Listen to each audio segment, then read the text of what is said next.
Everyone, स्वागत है आप सभी का स्टार्टअप हैपर के यूट्यूब चैनल में। आज जो हम एक टॉपिक सीखने वाले समझने वाले हैं, उस टॉपिक का नाम है प्रमोशन मिक्स। कि प्रमोशन मिक्स क्या होता है, क्यों ज़रूरी है। जो भी एंटरप्रेन्योर, जो भी उद्यमी हैं या तो किसी भी तरह का उद्योग लगाना चाहते हैं या उद्यमी बनना चाहते हैं, बिजनेसमैन बनना चाहते हैं, बिजनेस करना चाहते हैं, उन लोगों के लिए टॉपिक बहुत ज़रूरी है। तो और ये है क्या प्रमोशन मिक्स। तो सिंपल एक लाइन में यहाँ पे दिख रहा होगा, स्ट्रेटजीज फॉर इफेक्टिव प्रमोशंस। कि आपके प्रोडक्ट का प्रमोशन कैसे इफेक्टिव होगा, उसके लिए क्या क्या स्ट्रेटजीज है, क्या क्या मतलब तरीके हो सकते हैं, सिंपली उसके बारे में बात करते हैं। चलिए, तो पहला हमारा जो इंट्रोडक्शन है कि प्रमोशन मिक्स होता क्या है। तो प्रमोशन मिक्स क्या है कि एक सेट ऑफ मार्केटिंग स्ट्रेटजी है। कि मतलब आप अपने प्रोडक्ट की मार्केटिंग कैसे करेंगे, उसका सेट है कि क्या क्या तरीका होना चाहिए। तो सेट ऑफ मार्केटिंग स्ट्रेटजी जो क्या करता है, आपके प्रमोशनल एफर्ट्स को, जैसे आप प्रोडक्ट को प्रमोशन करना चाहते हैं ना, जैसे मैं अपने प्रोडक्ट का प्रमोशन करता हूँ या स्टार्टअप हाइपर की मशीनरी इतना प्रोडक्शन देगा, इतना प्रोडक्शन देगा, मैं प्रमोट करता हूँ। तो हमारे जो प्रमोशनल एफर्ट्स है, जो मैं एफर्ट डाल रहा हूँ कि हमारा प्रोडक्ट प्रमोट हो जाए, बढ़ जाए, लोगों की नज़र में आ जाए, चढ़ जाए, है ना, पूरा वायरल हो जाए, तो जो प्रमोशनल जो एफर्ट्स है उसको ऑप्टिमाइज करता है क्या, ये प्रमोशन मिक्स। और क्या करता है, हमारे जो ब्रॉडर ऑडियंस तक पहुंच पाता है। कि जो हम चाह रहे थे कि हमारा प्रोडक्ट्स गांव गांव तक लोग जान जाए, समझ जाए कि इनका प्रोडक्ट बहुत बढ़िया होता है, इनकी मशीनरी बहुत अच्छी होती है, इनका सर्विस बहुत अच्छा होता है, आफ्टर सेल सर्विस, और ये आफ्टर सेल सर्विस के बाद भी हमारे बिजनेस में हेल्प करते हैं। तो ये जो हमारा प्रोडक्ट है, हमारा जो सर्विस है, लोगों तक अगर पहुंच जाता है, तो ये सारा चीज को अगर अपनाना है, सब सारा चीज आपको चाहिए, तो आपको प्रमोशन मिक्स आना चाहिए। तो प्रमोशन मिक्स यही है कि एक तरह का सेट ऑफ मार्केटिंग स्ट्रेटजी, जितने तरह का मार्केटिंग स्ट्रेटजी आप अपनाते हो वो सब प्रमोशन मिक्स के अंदर आता है। ठीक है, तो प्रमोशंस क्या होता है पहले उसके बारे में जानते हैं। प्रमोशन का मतलब ये होता है कि अपने प्रोडक्ट को आप मार्केट में लोगों को मतलब अवेयर कर देना, लोग आपके प्रोडक्ट के बारे में जान जाए, आपके सर्विस के बारे में जान जाए कि आपका प्रोडक्ट क्या कर रहा है, कैसे उनके लिए बेनिफिशियल है, कैसे वो आपका प्रोडक्ट उनके लिए हेल्पफुल है,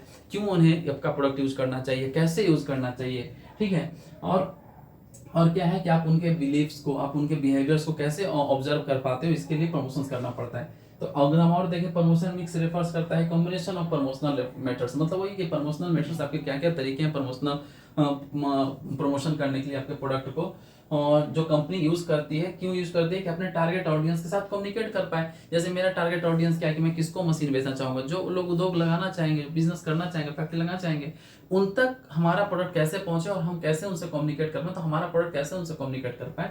तो इसके लिए जो जो प्रमोशनल मेथड मैं अपनाऊंगा, उसका कॉम्बिनेशन ही कहलाता है प्रमोशन मिक्स। ठीक है, समझ में आ गया। देखिए अब एलिमेंट्स क्या क्या है प्रमोशन मिक्स के। प्रमोशन मिक्स में क्या क्या चीज़ों की हमें ध्यान रखनी पड़ती है, क्या क्या चीज़ आता है। तो इसमें हम 4 to 5 फैक्टर्स, और भी फैक्टर कुछ कुछ होते हैं। तो पहला है एडवर्टाइजिंग, दूसरा है personal selling, sales promotion, public relations और डायरेक्ट मार्केटिंग। एडवर्टाइजिंग क्या होता है, पर्सनल सेलिंग क्या होते हैं, सेल्स प्रमोशन क्या होता है, पब्लिक रिलेशंस क्या होता है। हम लोग आइए बारी बारी से इनको जानते हैं, इस सारे टर्म्स को।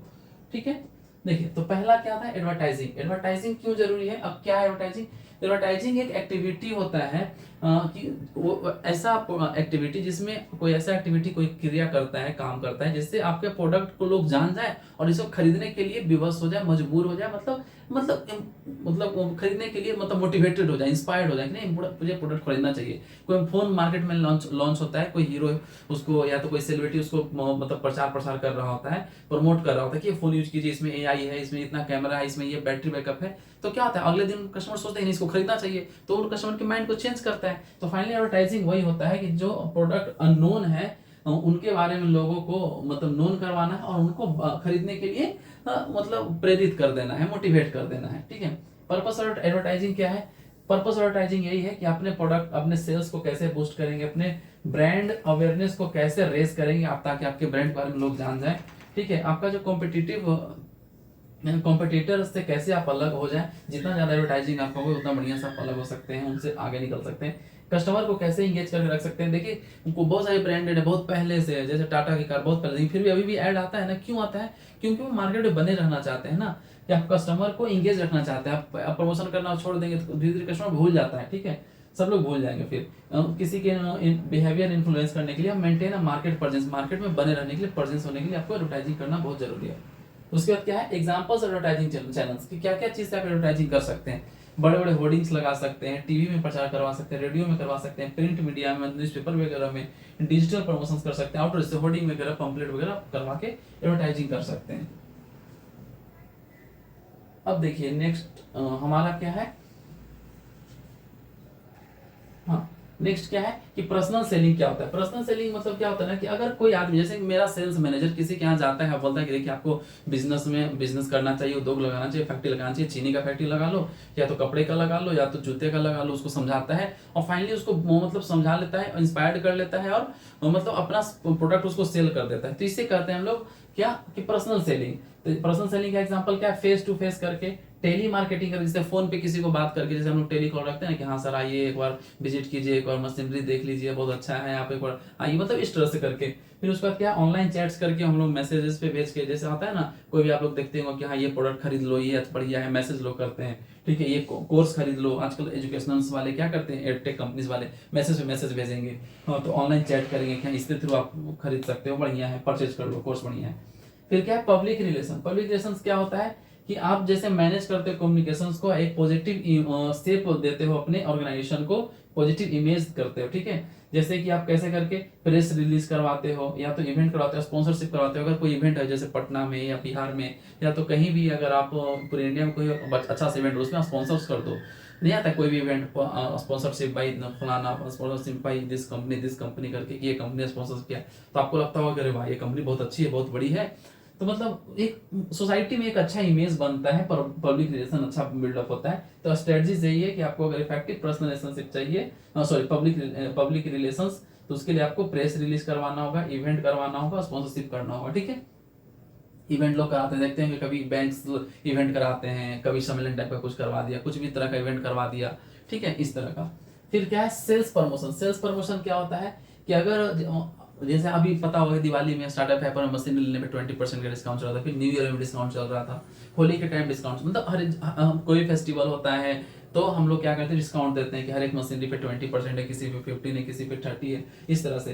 तो अपने प्रोडक्ट को कैसे प्रमोट करेंगे, ठीक है, कैसे प्रमोशन करेंगे, तो उसके लिए हम लोग क्या करते हैं इंसेंटिव लगाते हैं, जैसे कि डिस्काउंट कूपन लगा देते हैं, रिबेट लगाते हैं, कंटेस्ट लिमिटेड टाइम ऑफर लगाते हैं कि हाँ इतना से इतना टाइम में खरीदोगे 20% डिस्काउंट मिलेगा। फिर बंडलिंग, अगर इतना सारा मशीन खरीदोगे तो एक मशीन फ्री दिया जाएगा। होता है बहुत तरह की चीज, 2 बाई 2 गेट 1 फ्री, कपड़े पे आप लोग देखते होंगे शोरूम पे लगा होता है। तो आदमी का इंटरेक्शन मतलब बहुत ज्यादा जाता है, लोग अगर देख रहे हैं उस चीज को तो वहाँ इंटरेक्ट हो जाता है, ठीक है। उसके बाद क्या है कि डायरेक्ट मार्केटिंग। डायरेक्ट मार्केटिंग में क्या है, जैसे हम लोग ईमेल मार्केटिंग करते हैं, व्हाट्सएप मार्केटिंग करते हैं, एसएमएस मार्केटिंग करते हैं। तो आपका डायरेक्ट मतलब तुरंत कस्टमर के साथ तुरंत बात किए, तुरंत उनको चिपका दिए अपना प्रोडक्ट, मतलब उनको प्रोडक्ट अपना सेल कर दिए। फाइनली ये होता है कि direct marketing directly target individual, किसी इंडिविजुअल को टारगेट करता है, पर्सनलाइज्ड मैसेज उनको हम लोग भेजते हैं अपने प्रोडक्ट को प्रमोट करने के लिए, और क्या करते हैं फाइनली उनको रिस्पॉन्स और एक्शंस को एम करते हैं ताकि हमारा प्रोडक्ट उनके पास सेल हो जाए, ठीक है। ये है इंटीग्रेटेड मार्केटिंग कम्युनिकेशंस। जैसे कि आपका जो अप्रोच होता है, जो क्या करता है कोऑर्डिनेट करता है, हार्मोनाइज करता है वेरियस मार्केटिंग एलिमेंट का, बहुत सारा मार्केटिंग एलिमेंट है, उस सबको कैसे कोऑर्डिनेट करें, कैसे हार्मोनाइज करेंगे, उन्हीं का एक इंटीग्रेटेड मार्केट कम्युनिकेशंस होता है। अब क्या है इस चीज को जानना बहुत जरूरी है। डेवलपिंग प्रमोशन मिक्स स्ट्रेटजी, आपको प्रमोशन मिक्स स्ट्रेटजी को कैसे डेवलप करेंगे, क्या क्या एलिमेंट्स उनको ध्यान से देखना पड़ता है, क्या क्या फैक्टर्स है जिसको आपको कंसीडर करना है। तो पहला है टारगेट ऑडियंस। आप प्रमोट कर रहे हो, आपका ऑडियंस मान लिया जाए कि बच्चे हैं, ठीक है, गेम और ऐड दिखला रहे हो आप, मतलब बड़े लोगों को जाके समझा रहे हो, घर घर में जाके देखिए गेम खेलिए, तो आपका कोई खरीदेगा, आपका टॉय बिकेगा ही नहीं। तो टॉय बेचना है तो आपको बच्चे को लुभाना पड़ेगा, जहाँ पे बच्चे का भीड़ ज्यादा होता है, स्कूल के सामने खोल दीजिए इस दुकान को, है ना, वहां पे होर्डिंग वोर्डिंग लगा दीजिए, वहां पे प्रचार प्रसार कीजिए। तो ऑडियंस देखना पड़ेगा। जैसे मेरी, अगर मैं लोगों की फैक्ट्री लगवाता हूँ, मैं जाके बच्चों को स्कूल में बता रहा हूँ कि देखो फैक्ट्री लगा लो, उससे उनको कोई बेनिफिट नहीं है, मेरा भी बेनिफिट नहीं होने जा रहा है। तो आपके टारगेट ऑडियंस कहाँ है, आपको कहाँ पे प्रमोशन करना है अपने प्रोडक्ट का, और उस प्रोडक्ट को प्रमोशन करने के लिए कितने बजट होने। जैसे कि मैं फेसबुक एड पे भी लगाता हूँ तो एज मैंडेटरी करके कि 18 एज से, मतलब 18 साल के कम वाले तुम्हारे काम क्या है नहीं, उनको मैं बता दूं कि फैक्ट्री लगाओ तो क्या करेंगे, कुछ नहीं। तो मैं 18 से एज प्लस वाले को और 45 या 50 एज वाले तक को ग्रुप को टारगेट करता हूँ। तो बजट आपको उसके लिए क्या रखना हो, कितना बजट आप रखें, कितना को प्रमोशन एड्स लगवाएं, कितना का होर्डिंग लगवाना है, कहाँ लगवाना है, क्यों लगवाना है। टारगेट ऑडियंस समझ में आ गया, बजट समझ में आ गया। प्रोडक्ट सर्विस का क्या, अब आपका प्रोडक्ट सर्विस क्या है, किसको आप प्रमोट करेंगे, उसका कैरेक्टरिस्टिक क्या है। तो जैसे कि हमारा सर्विस होता है क्या, सेल्स कि हम लोग जैसे प्लांट बेचते हैं, किसी को सेल करते हैं तो प्लांट इंस्टॉलेशन भी हमारी होती है, आफ्टर सेल सर्विस भी हमारी होती है। आपका जो प्रोडक्शन होता है उसको बेचने की भी हमारी मतलब असिस्टेंस है, प्रोडक्ट डेवलपमेंट असिस्टेंस है। उसके बाद क्या है कम्पिटिटिव इन्वायरमेंट, की कम्पिटिटिव इन्वायरमेंट, लोग क्या बेच रहे हैं, आप क्या बेच रहे हो, दोनों के बीच में क्या इन्वायरमेंट है, आप उनको कैसे बीट करो, वो चीज होना चाहिए, ठीक है। नेक्स्ट नेक्स्ट एक केस स्टडी है कोको कोला का, जब कोको कोला ने भी एक कैंपेन चलाया था शेयर अ कोक करके, ठीक है। तो उनके थ्रू उनको क्या क्या चीज़ है, उन्हें सारा इफेक्ट जो मैंने अभी पढ़ाया था सारा चीज़ इसमें इन्हें कि प्रमोशन, टारगेटिंग, मार्केट, एडवर्टाइजिंग, उन्होंने सारा चीज़ किया। फाइनली इनका ग्लोबली एक अच्छा मतलब ब्रांड पे बिल्डअप हुआ था। अभी तक इनका ब्रांड अच्छा खासा बिल्डअप है। एक कोको कोला ने भी इस चीज़ को यूज़ किया था। और एक कंक्लूजन क्या है, क्यों हम लोगों को पता होना चाहिए, कंक्लूजन है कि अगर आप अच्छे तरह से प्रमोशन मिक्स को अच्छे से यूटिलाइज कर लेते हो तो आपकी कंपनी ग्रोथ करती है, आपका सेल्स बढ़ जाता है, आपका रेवेन्यू बढ़ जाती है, ठीक है। तो आपको इसको अच्छे से यूटिलाइज करना आना चाहिए। क्या क्या चीज़ है वो मैंने सारा चीज़ आपको सारा कुछ बता रखा है। तो आप as a businessman, as a entrepreneur, as a startups आपको ये चीज़ आना चाहिए और सीखना चाहिए। तो आज के लिए हमारा यही टॉपिक था। तो आज का टॉपिक यही खत्म करते हैं, फिर मिलेंगे आपसे नेक्स्ट वीडियो में नए टॉपिक के साथ। Thank you.